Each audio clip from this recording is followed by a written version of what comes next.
You're listening to Chillworthy, a podcast where two best friends discuss mysteries, murders, and anything in between for your enjoyment.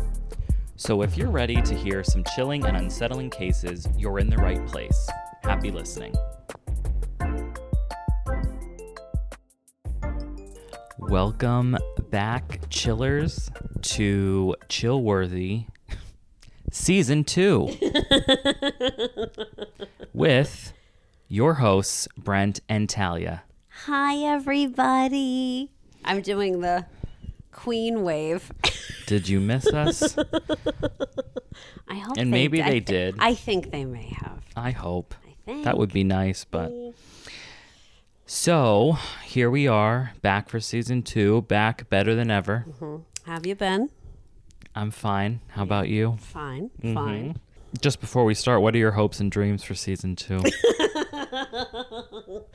I hope I can do a big case at some point and not get lost in the weeds. Like, I hope I do it justice. And, you know, my two favorites that come to mind of, like, two worlds, the true crime world and then the, what do you say? Supernatural Thank world? you. Uh-huh. Are Jean Bonnet and Loch Ness. So, I mean, those are my goals, but I don't know if I will ever, I mean, maybe not ever, but Season 2 ever have the gumption, the bravery. Yeah. But we'll see, maybe. You never know. Right. What about you? Just that you keep your microphone at your mouth. Right. That's a dream of mine. That seems fair. It does, and so far you're doing okay. I was thinking that. But we're only 1 minute and 38 seconds in, so... Right. No, as I said at the end of last season, I think I would like to do something that's like a big case like the Zodiac, which I potentially, or like, what is it, the Black Dahlia? Something that like people like have heard about, but maybe they don't actually know what it is. I don't know, because I don't know about either one of them. I was just about to say that. Sorry, I'm choking on my tea. Having problems. But anyway, okay. Well, kicking off Season 2, Talia is going to be presenting her topic. Yes. So I'd say we just jump right into it today. All right. Okay. Okay. What do you have for us? So here's the thing. This isn't a case that's this crazy mystery, nothing like that. It's a very gruesome murder. I consider doing this case back in Season 1, and I sort of just talked myself out of it because I felt like it didn't fit a category of like what we do, like that there was no mystery involving what happened. But I've just always been fascinated by this case. It has like fascinating properties, I feel like, about it. I had never heard of it until college. I was in college. It was one of That's what happens it was in college. Yeah. one of my classes. And I was just so enthralled by it. And I don't know, I was just very sucked in, forgot all about it. And then when we talked about, you know, topics for this week, and I put some things into Google on, I wanted to do like a wintertime case, and then this popped up, which is not a wintertime case at all, so I'm not sure why it came up. So it all worked out then. Exactly. How random, but random. not. Yeah. All right. So it is the Kitty Genovese case. Have you ever heard of that? No. Okay.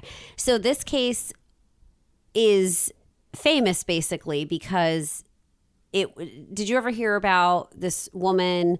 Obviously you don't know her name, but like that she was murdered and that all of these people witnessed it but did nothing to help her. Do you ever remember hearing like those? No. Okay, so that's hers. I mean, I will tell you, and I doubt you've seen this episode, because you had sort of mentioned that to me briefly before we started recording, and I had not. But I remember that was the series finale of Seinfeld was a spin on what you just said. Like, the four of them witnessed somebody getting mugged and they didn't do anything to help the person, and then they basically were being charged with the Good Samaritan law because it was like it was saying like you can't watch somebody get mugged and not help them. This was on Seinfeld. Yeah. Kramer, Elaine, you got it. George All of them got charged. Yeah. It was the series finale, and that's how they got all the old characters back through all, like, so many guest appearances because they were put on trial. And I can't even believe what you're saying to me right now. I'm just saying, I mean, Yowza. So anyway, that's what comes to my mind because they witnessed it and didn't do anything, and it reminds me of what you're talking about. Obviously, it's a joke on that side of it, but This is not a joke. Exactly. Yes, this is horrifying. Right.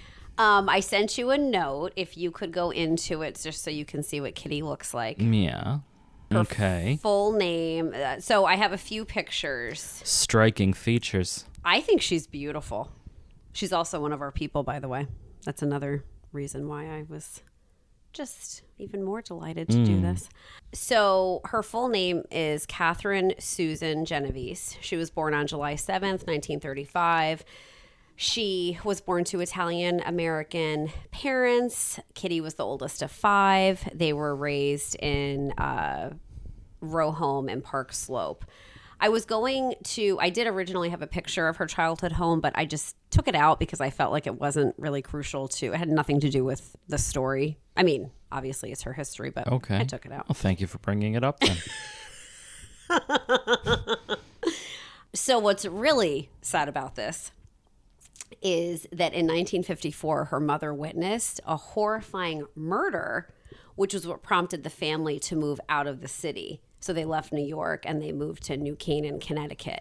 Kitty did not go, though. She stayed behind. Oh. She just graduated from high school. She thought she'd remain in the city with her grandparents because she was actually engaged to marry Rocco Anthony Fazzolore. So she thought... It's a big name. Those Italians. Big shoes to fill. So they did actually get married on October 31st, 1954, but they divorced in 1956 and the marriage was annulled. So in the late 1950s, Kitty moved into an apartment in Brooklyn herself, and she began working as a bartender. She had originally been a secretary, but she just didn't feel that it was like very fulfilling work. So then she became a bartender. Mm-hmm. So she was super hardworking. She was very just independent and headstrong. And she found a job. It was called Ev's 11th Hour Bar, and it was in Queens. And she ended up becoming the manager there. Okay. She was known for being extremely reliable, very positive attitude. So it had a note here that it was reflected in her salary. You know, obviously a bartender and a manager of a bar, you wouldn't think you would be making that much, but obviously with tips, that can really vary. So she made roughly $750 a month, which in today's money, that would be $6,800 a month. Right, which is crazy. So she was saving this money. Her ultimate goal was to open an Italian restaurant of her own. So that's what her goal was. So on March 13th, 1963, Kitty met Marianne Zylanko at Swing Rendezvous, which was an underground lesbian bar in Greenwich Village in the city. So they fell in love. They ultimately moved in together. They moved not into Kitty's apartment, but a different apartment. It was next to the Long Island Railroad in Kew Gardens, Queens. This would be the last place that Kitty lives. Okay. So March 13th, 1964, around 2:30 in the morning, she began driving home to Kew Gardens, to her apartment. It was, yes. I just wanted to say, now, not being a big person who knows a lot about New York, but like you're saying she had her own car in the city? Correct. Huh. And Kew Gardens, is that like in New York, or is that like a suburb, like where people would be driving a lot? So Queens is like one of the boroughs. Right. Right. So based off the pictures, it would be very typical to have a car, but I also think it's like a neighborhood, not like a city block, like where Carrie Bradshaw lived. I get what you're saying. So that's what I'm asking. Her childhood home was more like Carrie Bradshaw-esque. The picture, which actually, if you I don't know if I want you to keep scrolling yet. I guess you could scroll. You'll see the street area of the where she's sitting on her car? No. Oh. She's not in the picture of the one of the neighborhood. Oh, yeah, that looks like a place you'd see people with their own cars. Yeah. Yeah. But I mean, I feel like in Manhattan, people have their own cars too. I get what you're guess. saying, but. I'm picturing like, Hey Arnold. Right. Right. What a lovely reference. Sex in the City, like that kind of thing. But okay, so more neighborhood-esque, not necessarily skyscraper-esque. Correct. Right, gotcha. Yes. All right. So it was her and Marianne's first year anniversary. Very sad, very tragic. This happened on that day? It sure did. Wow. Mm-hmm. So Kitty was at a traffic light on Hoover Ave. Actually, also in the note that I sent you, you can follow. I have 2 map pictures. Second one I feel like is more helpful than the first. The first I thought was confusing, but I still left it in. But the second one, as I describe the streets, you should be able to kind of follow. So she was at a traffic light on Hoover Ave. That's where she was first spotted by a man named Winston Mosley. He was in his parked car there. He was 28 years old. He had a wife and 2 sons that were at home when he left his home that early morning. He lived in an area of Queens called South Ozone Park. He punched data cards for a business machine company. That was his job. No prior crimes, no convictions, nothing. There was no sign of him, in terms of prior arrests or anything. Yeah. He had never been in trouble. Right. So roughly 45 minutes from the time that Kitty left the bar, she arrives home, parks her car in the parking lot that you'll see on the map. It's the Long Island Railroad parking lot. Oh, yeah. So the alleyway was just feet from the front door of her building, which is also labeled. It took her just 2-door building. Yes. Right? Okay. Yes. So it just took her a few steps to walk toward the apartment complex. Mosley exited his vehicle at that time, which he parked at the bus stop on Austin Street. Yeah, I'm following all of this. Okay, good. So he approached her with a Whoever made this picture. Oh, it's very delightful. Fantastic.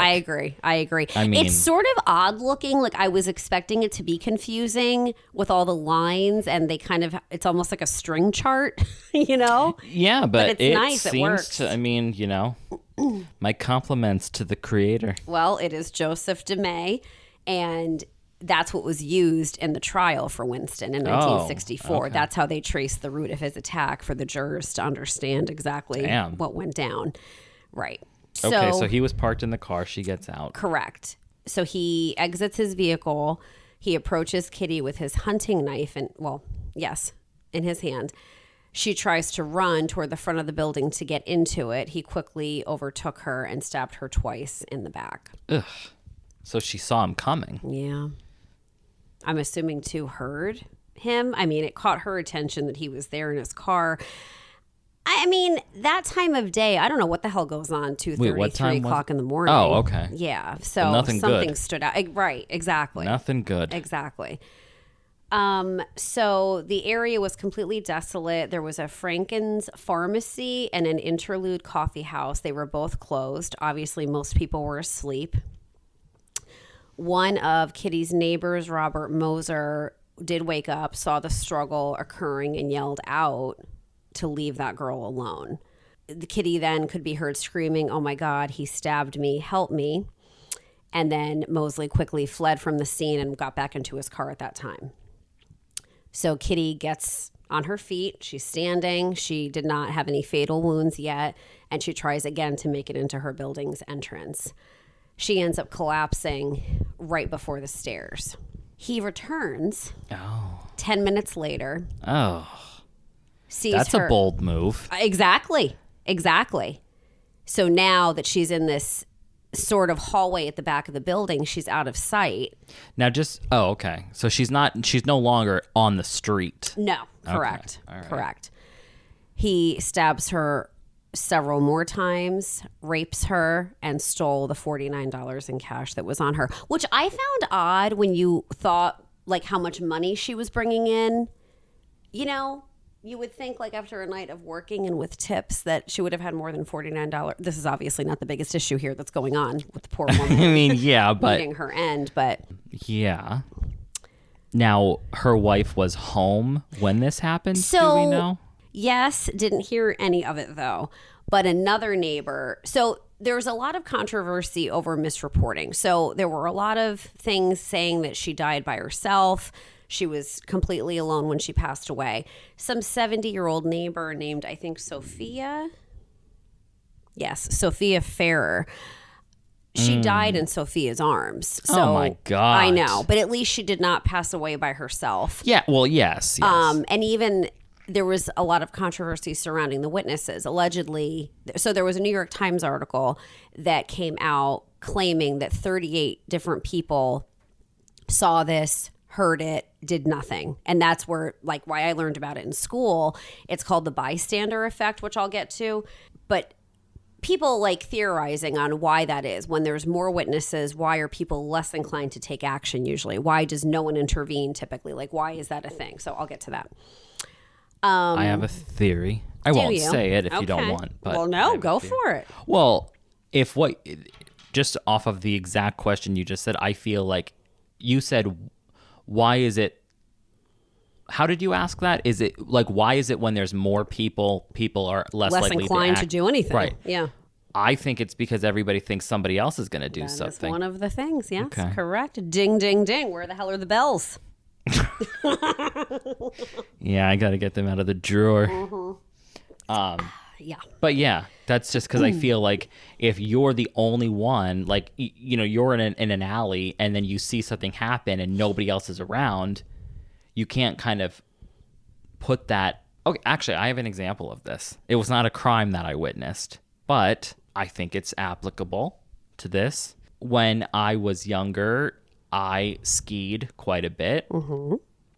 And I was there once with one of my cousins, and we were skiing, and there was another person skiing, and she went off the trail. Like into the wood? I've never been skiing, so I don't even know what it looks like. Yeah, well, I mean, they're all different, obviously. But yeah, it was like a pretty sharp turn, and she went off down the side into the trees. Did she hit a tree? I don't think so. But my point is, and this is what I mean, had my cousin and I been the only one to be there, like, of course we would have done something. But there were so many people around who had seen it that it's like we weren't the ones that went over to... Now, and obviously she did get help. You did see people go over to her. Yeah. I'm saying, but my point is, it's like you do kind of have that mentality of like, there's so many people here, somebody's gonna go over. And like I said, of course, we didn't just ski away. We like saw that people were going over, and obviously by that point somebody's gonna call the ski patrol and all of that stuff. But I just feel like if this was a more desolate time of, when there weren't other people around, it's like you wouldn't just leave or just stand there and think, well, I'm sure she'll pop back up sometime. Like, right. But I feel like that's kind of similar. Well, also one of the things around that time is they thought that, like, witnesses apparently thought it was like a domestic dispute between like a husband and a wife or a couple. And that's also why they failed to get involved, because that was very, big in the 50s. Like, people sort out their own issues. You do not involve yourself. Even if she's screaming, I've been stabbed. I know, man. All right. And asking. What kind of fight? I mean, right. Just not compare. This isn't your everyday little argument that's going on here. Well, right. My gosh. Not I've been slapped, which I'm not saying is good, but. Right. But you're most likely going to survive that. Right. Yes. Right. Okay. So he flees. The friend, Sophia, finds her. And I actually take that back. She did not die in Sophia's arms. Sophia held her while she was dying. An ambulance eventually arrived at 4:15. She was, successfully picked up by the ambulance on their way to the hospital, though she did pass away. She did not make it to the hospital they were going to, which was Queens General Hospital. And she was buried 3 days later. So the coroner's report revealed that Kitty suffered from 13 stab wounds, several other defense wounds, and it was, clear she tried to fight back. So they began the search for her attacker. They actually interviewed Marianne, her girlfriend, thinking that she played a part in this, but they quickly dismissed her as a suspect. Why would they think she played a part? I'm not sure. So Kitty was not out to her family. They did not know that she was gay. And the relationship, they really did try to keep under wraps. But I guess when people were interviewed at the bar, there were several men who Kitty worked with who she had a great relationship with, and they said that they all knew that she was gay and they knew about Marianne. So I'm not sure what Marianne coming forward. I don't know. I don't know why they suspect. I mean, maybe just because you typically look at the partner. I was thinking that, yeah. Yeah. And there was, I couldn't read it, but there was a New York Times article where like Marianne was, I was going to say recently interviewed, and by recent, I mean like I think within the last 10 years or so. But this has obviously haunted her, you know, throughout her life. This is such a tragedy. So she was interviewed for 6 hours about her relationship with Kitty. But like I said, they ruled her out. So 6 days after Kitty's murder, Winston Moseley was arrested for suspected robbery in Ozone Park, Queens, where I told you he lived. Mm-hmm. So a TV was found in the trunk of his car. So he drove a white Chevrolet Corvair. Never heard of it. And a detective involved in this, not involved, but investigating this robbery, remembered that that was the same color car that had been reported by witnesses of Kitty's murder. So just during the questioning with the robbery, he admitted to murdering her, as well as two other women. One was a girl, a young girl. So the two women were Annie Mae Johnson and Barbara Kralik. He was found guilty of all three murders. And he just happened to say this of his own volition. He goes into more details, but oh yeah. But I'm saying it's like he's sitting there and it's like, hey, well, while you got me here. Exactly, right. I got some other things to and say. I think it's so interesting, like, that Kitty was not his first victim, and still, though he had not been caught, like he was not on the police department's radar whatsoever, and the TV is essentially what did him in and put him on their radar. You know, it's crazy. So he Freaking was television. He was sentenced to death on June 15th, 1964, but that sentence was later reduced to 20 years to life. He ends up escaping from Attica. Wow. That's quite a feat. I know. In 1968, which added an additional 30 years onto his sentence. He was denied parole 18 times.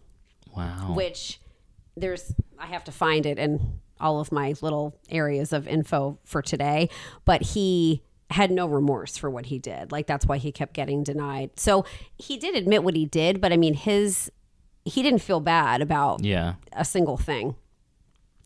So he did end up dying in prison. And actually, if you go to the notes, I have pictures of him. I have his mugshot. I have the booking photo. I don't want to leave this lovely little chart, to be honest, but I will. Yeah. Oh, this man. And then the last photo is, I guess, maybe the last photo. Not at all what I pictured. Away. Okay. So this case didn't really make it into the news. There was a very short blurb titled "Queens Woman is Stabbed to Death in Front of Home," and that appeared in the New York Times on March 14th. But her murder just didn't receive a lot of attention in the media in the initial few days, at least, after it had occurred. So 2 weeks later, the New York City commissioner at the time, Michael Murphy, told the New York Times editor at the time, Abraham Rosenthal, about the murder. And then that motivated the Times to produce the story. Mm-hmm. So this is where a lot of the misconceptions came from. So the article was written by Martin Gansberg, and it was titled 37 Who Saw Murder Didn't Call Police. It was published 2 weeks after her murder, and it went into detail about how 38 people stood idle as she was stabbed to death. So the article made national headlines, and the presumed lack of public apathy sparked the discussion over this bystander effect that I had mentioned. Mm-hmm. So that's the thought, is that that's what was going on, which is why nobody came to her aid. They assumed, like you said, other people would just intervene because the witnesses saw each other. Furthermore, uncertainty or fear might have deterred their action of just like not wanting to get involved and get harmed or killed themselves. Right. So it went from that it was believed to be 38 neighbors. It was actually about a dozen who witnessed the murder. Still enough. Absolutely. And out of the dozen, 2 people called the police, and nobody intervened when Mobley left. I don't think that was his name. Mosley? Thank you. Not from the Jungle Book. Him and Bagheera. So the 38 witnesses, has since been determined to be an overestimate of the number of people who were actually aware of the attack going on. But still, even with the number that it was, with 12, like you said, that's still a high number. Yeah. We're just going to sit back here. I mean, I can understand to an extent. You see somebody get, let's say, stabbed outside of your apartment building, like you're looking out of a window. Mm-hmm. I understand potentially why you might not run down onto the street, not knowing if the person is necessarily gone or not, or like whatever. But I mean, alerting the police, I think, is a completely reasonable thing Absolutely. to do. And I'm not trying to say, I know there are people who would just run right out there, I'm sure. Oh, of course. But I'm just saying, like, I can understand how it's a little more uncertain. Like, you don't know what's still going on out on that street. But I mean, to call the cops. Right. Well, and like the fact that he left and came back. Which is so strange to me. So bold. Awful. Like he was hunting her, which he basically admits in his interview that night that he was driving around looking for a victim. Anyway, I'll get to that. So 2 social psychologists, John Darley and Bibb. Get the hell out of here. Bibb. Bibb Latane. They pioneered the research on the bystander effect. And they feel that the bystander progresses through a 5-step decision-making process before intervening in any emergency situation. So those 5 steps are, so number 1 is that the bystander, notices that something is wrong. Number 2, they define the situation as an emergency. So they are deeming this to be, emergent level. This isn't like some no big deal kind of thing going on. Mm-hmm. Number 3, decide whether they are personally responsible to act, which I would think is like the loyalty you might feel towards a neighbor who you know the name of versus someone who's, walking down the street who you've never seen before. Yeah. Kind of thing. Then number 4, choose how you're going to help. Are you going to call the police? Are you going to physically go down there and intervene and try to save, their life, whatever. Number 5, implement the chosen helping behavior, that you've decided on. Okay. So another decision model is the common cost benefit analysis. Certainly wasn't common to me. How is that? Here, bystanders would weigh the costs and benefits of helping the victim, justifying their decision based on which course of action will provide the best outcome for themselves, which I would think too, weighing, are you yourself going to be injured or pros and killed? Cons list. Right. So there was a study done in 1970. A student asked participants in one condition if they could spare a dime, and participants in another condition if they could spare a dime because their wallet had been stolen. Only 34% of people who were simply asked to give a dime did. It sounds like I'm saying give a damn. I was thinking that too. You know what that reminds me of? Not give a damn, but give a dime. That Golden Girls episode in the homeless shelter. Oh my God. Where they're walking around and it's going, brother, can you spare a dime? I hate that very episode. Sad episode. Yes, it is. So 72% of people did give a dime when an explanation was given, like offering because the wallet was stolen. Uh-huh. Another study that had data collected from EMS officials revealed that the response of bystanders was directly correlated to the health severity of the situation, which I took that to mean like, is someone literally fighting for their life on the sidewalk? They've just been stabbed, or is it like a fist fight or hit by a car? That's what I assume that meant. So together, all of these studies demonstrated that when a situation is perceived to be, particularly threatening, unusual, unique, bystander intervention is more likely. Another factor that contributes to the severity of the bystander effect is group membership. So when the number of bystanders increases, I feel like I'm saying that wrong. Bystanders. Doesn't that sound wrong? No. All right. All right. When the number of them, The witnesses. yes, increases, the effect increases. So when the victim is of an individual's same group, they are more likely to act, which I think touches a little bit on how I said if it's a neighbor who, I mean, obviously this is on numbers, but also familiarity, right? Sure. I think. Sounds good to me. Right. Okay. Can't argue with a study. Give me the statistics. Okay, so there was an article in 2004 from the New York Times that questioned several claims about the initial report that was made 2 weeks after the incident, which was the New York Times article. And then there was a 2007 study that also said there was no actual evidence that there were 38 witnesses who observed the murder, but chose to remain inactive. Right. So the apartment complex's layout played a huge part in this, and also that there were the two separate attacks that it was literally impossible for anyone to see the beginning to the very end. Like how he found her seeing him, the first attack, him leaving, she gets herself to another area, he comes back. Like there was no one person, even the actual confirmed witnesses, nobody saw this from start to finish based off of the layout of the building and the blind spots. They also apparently felt that, so when she was stabbed, the initial attack punctured her lungs. So I guess medical professionals opined that the likelihood of her being able to scream was probably not even a thing, like at any real volume that, oh my God, which makes me think I've already imitated it once in an episode. I will not do it again, but in Scream. I remember the imitation. Yes, it was very classless of me. When did I do it? What was that? Who the hell knows? Yeah.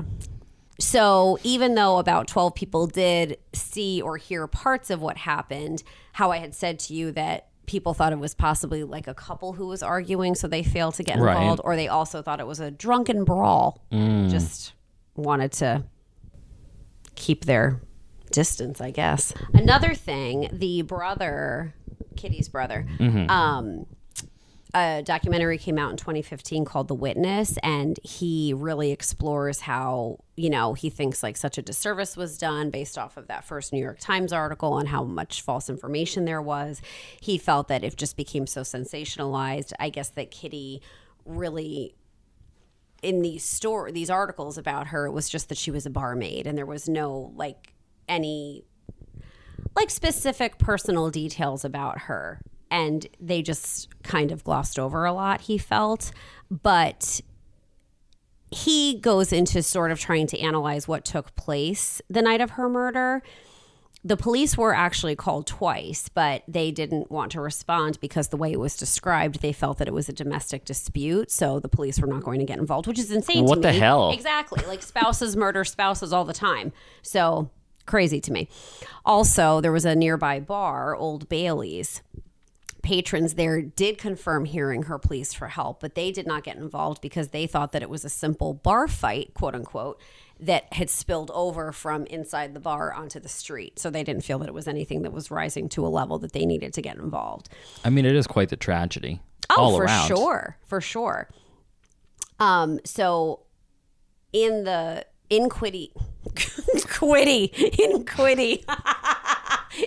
Kitty's Queen's apartment, there are still, at the time of this documentary, there were residents that were still living there that had been living there at the time. And they were interviewed by filmmakers to see if they knew anything or whatever, if they had anything that they wanted to share. Interestingly enough, there were several Holocaust survivors who said they were not about to call the police, that they feared authority, especially uniformed police. So basically anything could have been going on, and they're not calling the police for anything. So I thought that was super, super fascinating. Gives a little bit more context. Right. Yes. And that's basically the brother's point in all of this. Like there were just things that were really not brought to light that he thought should have been. Well, because I think when you were saying they're just kind of making her out to be this girl worked at a bar and everybody saw this and nobody did anything. Like it's like just a sensational news headline, but not with no context as to like what was really going on there. I mean, it's still horrible. Oh, for sure. Obviously. So I want to go back to Mosley. Just the other murders that took place. I want to talk about the parole board and all of that. So back to the TV. So he was seen removing a TV actually from a neighbor's house. Jeez. And back then, those TVs were big boys. Good call. I didn't think of big, that. Big, heavy boys. Big O's. So he claimed to be a removal worker, which I think was quick thinking. It's nice when he was confronted. Or a gas man. So and it is quick thinking. I will say yeah. that. Well, so the neighbor who confronted him then went to another neighbor because he also said like, oh, well, the people are moving. I'm helping them because they're moving out. So this neighbor who confronted him went to another neighbor like, are the... Shami. Right. Well, what time was this? It must not have been in the middle of the night then. I do not think it was. It doesn't... Which obviously makes sense. But like also, this man's a very bold criminal. Very bold.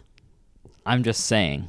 Absolutely. Well, this neighbor calls the police and then goes over to Mosley's car to disable it so he can't leave. Well, she wasn't having the bystander effect. No. Not for a television. A man. Oh, excuse me. Yes. So during questioning, after Mosley admits what happened, right. He, like I said, admits to 2 other murders. So Annie Mae Johnson... He shot and burned her to death in her apartment in the area that he was from, the South Ozone Park. This happened a few weeks before Kitty's murder. The other victim was 15 years old, Barbara Kralik. And it doesn't say how, and I didn't dive into this, but she was killed in her parents' home. Well. That sounds pretty reasonable. I guess. A 15-year-old. Age. Good call. Anyway, that You're occurred. like, listen to this. A 15-year-old lived with her parents. Okay. So that was the previous July. Like I said, he had no criminal record, was not on the radar at all of the police. While he was in custody, he detailed Kitty's attack. He corroborated the physical evidence that they did find at the scene. And he said his motive was simply to kill a woman and that he preferred to kill women because they were easier and they just didn't fight back, which I mean, I am not at all shaming these victims if they did or did not fight back, but at least for Kitty, she did have defensive wounds like I mentioned, so she certainly did. Unlike the lady in the dunes. Yeah. Well, she had some on her arms. I thought that was the point. She didn't. Remember, you I told thought they me were on her it could have been arms, a friend. But I said that she knew them. That's a blast from the past. She just but sat there.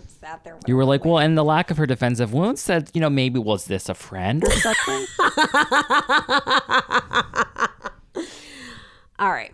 So he says that his wife worked nights as a nurse. So he just woke up at 2 a.m. and started driving around with what? His 2 children at home by themselves? Terrible. I don't think that's on his radar. Well, true. When you're out there hunting for women, I don't think you're wondering what Susie and Johnny are up to, Absolutely. Especially while they're sleeping. Right. So he saw her on her way home, followed her to the parking lot that she parked her car in. He admitted to committing between 30 and 40 burglaries. Wow. Yes. So he didn't actually get charged with the 2 murders that he admitted to. And there was actually another man, Alvin Mitchell, who confessed to the murder of the 15-year-old. So they didn't have enough evidence for the other 2 that he admitted. His attorney did change his plea. So initially, Mosley pled not guilty to Kitty's murder. Then his attorney changed the plea to not guilty by reason of insanity. During his testimony, Mosley testified at his own trial. He described the events, and during his testimony, he just detailed the events of the night, and then he admitted to her murder, and he also, on the stand, brought up the other 2 murders as well as the burglaries. The jury deliberated for 7 hours, which I was a little surprised by. I thought it would have been zippier. When one's saying, hey, I did it, but yeah. Yeah. I don't know. He showed no emotion when the jury foreman read his sentence. Like I had said earlier, he was sentenced to death initially. Right. Some of the people in the courtroom applauded and cheered. And then the judge who was present for that trial was Judge J. Irwin Shapiro. He added, I don't believe in capital punishment, but when I see a monster like this, I wouldn't hesitate to pull the switch myself. Jeez. Yeah. So on June 23rd, Mosley appeared as a witness for the defense for the trial of Alvin Mitchell, who was the one who was believed to have murdered the 15-year-old. After Mosley was granted immunity from prosecution, he testified that he did, in fact, kill her. I see. Right. So it ended up being a hung jury, though. And when it was retried, Mitchell was convicted, not Mosley. Oh, okay. Yeah. Imagine that, fighting over who actually killed a 15-year-old. Oh, I know. I know. Wild. Certainly. So on March 18th, 1968, Mosley escapes from prison while being transported back from Meyer Memorial Hospital in Buffalo, New York. He had undergone just minor surgery for a self-inflicted injury. He hit the correctional officer that was transporting him, stole his weapon, and fled to a nearby vacant house. Okay, so he didn't escape. Well, you said I'm sorry, escaped from Attica. Yeah. But we're really saying during a transport while he was trying to slightly go back less to Attica. impressive. Agreed. But still good Still for him bold. in terms of Good for him. Well, not good for him. But I mean, it's still something that I'm sure a lot of people don't pull off, is what I was trying to say. Right. Yes, well, but I don't recommend anyone doing it. Correct. Thank you. Our disclaimer, for your yes. thoughts, Mhm, yes. mhm. Well, these two poor souls that owned the vacant house. So he's hanging out there for 3 days, just chilling, eating their food, I guess, using their electricity. So they come back. Using their electricity. They come back on March 21st. It's not funny at all. I'm sure it's not. He held them hostage for more than an hour, bind and gagged Mr. Kaluga. It was Mr. and Mrs. Matthew Kaluga, and raped the wife. He then took their car and fled. But did not kill them. You're right. No, I'm asking. Right. He did okay. not. Correct. So he travels to Grand Island, where on March 22nd, he broke into another home, held a woman and her daughter hostage for 2 hours before he released them. He did not harm them. He surrendered himself to police shortly afterward, and then he was charged with escaping kidnapping, and he pled guilty. So for those, as a result of all of that, he received 2 additional 15-year sentences, but they just ran concurrently with his life sentence. Yeah. He participated in the Attica prison riot in September of 1971, claim to fame. So in 1984, he became eligible for parole for the first time. During his first parole hearing, he told the parole board that the notoriety he faced due to his crimes that he committed actually made him a victim. Oh. Yes, he was very upset. Quote, for a victim outside, it's a one-time or 1 hour or 1 minute affair. But for the person who's caught, it's forever. End quote. Can you believe him? Literally shaming. I can't. He then said, It's certainly one perspective. yes. And he also claimed that he never intended to kill Kitty. He considered still her murder to just be a mugging because, quote, people do kill people when they mug them sometimes, end quote. His parole was denied. Wow. Yeah. So he returned again for a parole hearing on March 13th, 2008, which was the 44th anniversary of Kitty's murder. He continued to show little remorse for her murder, and he was denied again.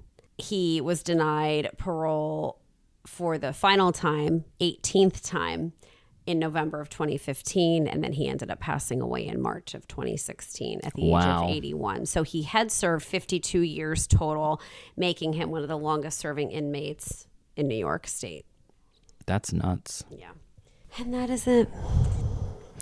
Well, I mean, you are correct. It lacks any of the mystery we normally discuss, but I mean, very good presentation on your end for sure. Very Absolutely. much. I felt like more organized.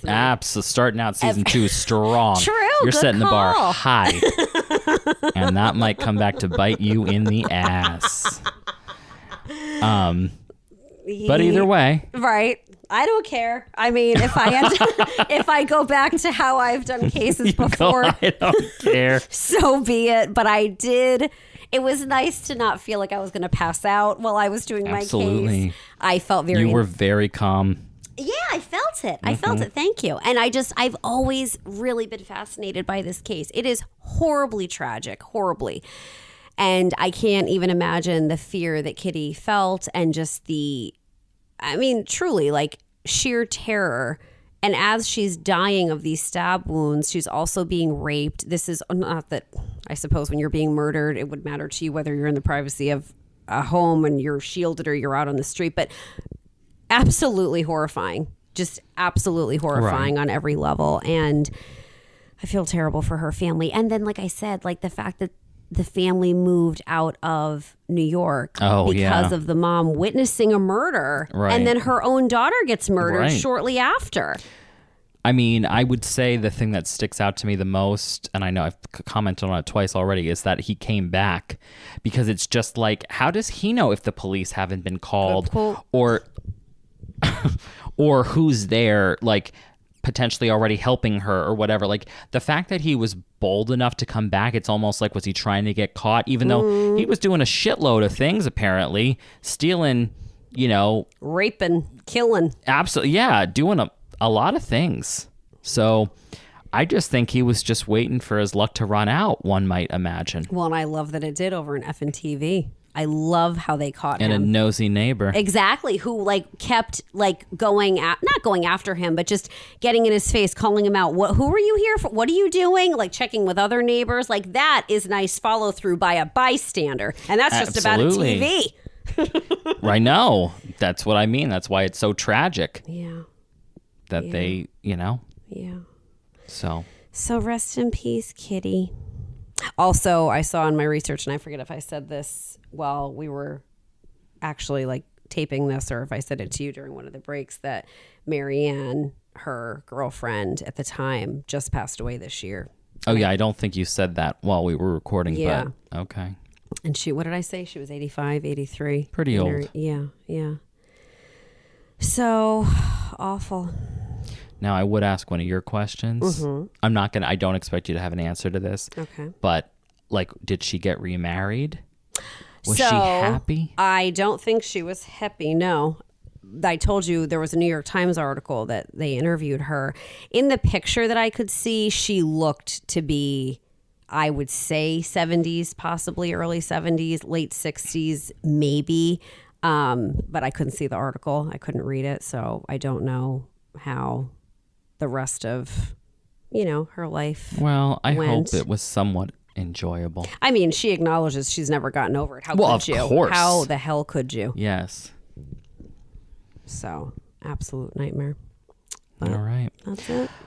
Well, chillers, I guess that's a wrap for season 2, episode 1. Ba-boom. Mic drop for Talia. And actually not literally this time, which is normally what she does. That's another thing today. Had it. For the most part. There were a few hiccups, but for the most part, pretty good. Compared to the usual. Absolutely, pretty good. I will. We're starting out on on a high point. Yeah. So it can only go down from here. All right. On that note, thank you for coming back to season 2, everybody. We highly appreciate it. Yes. And as always, stay safe and stay chill. Bye. Goodbye, everybody.